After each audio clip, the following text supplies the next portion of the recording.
আসছে মাসের 5 তারিখে বিশ্বকাপ বাছাইয়ের ম্যাচে ভেনেজুয়েলার বিপক্ষে খেলবে আর্জেন্টিনা। এই ম্যাচটাই হতে যাচ্ছে দেশটির মাটিতে ফুটবল জাদুকর লিওনেল মেসির শেষ ম্যাচ। আর তাই এই ম্যাচটা যে লিওর কাছে স্পেশাল হতে যাচ্ছে এবার অকপটে তা জানিয়েছেন গণমাধ্যমের কাছে।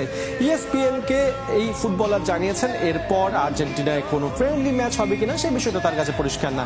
ভেনেজুয়েলার বিপক্ষে স্পেশাল ম্যাচটাতে তাই তার পুরো পরিবার উপস্থিত থাকবে মাঠে।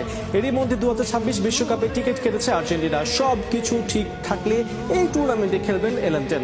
বিশ্বকাপ বাছাই পর্ব শেষ করে বেশ কিছু ফ্রেন্ডলি ম্যাচও খেলতে চায় তিনবারের বিশ্ব চ্যাম্পিয়নরা। আছে স্পেনের বিপক্ষে ফিনালিসিমা খেলার কথাও। বিশ্বকাপ পরবর্তী ভাবনা নিয়ে যেহেতু এখনো খোলাখুলি কিছু বলেননি মেসি, তাই এই ফুটবল জাদুকরের বিদায় বেলা যে বেশি দূরে না তা ধরেই নেওয়া যায়।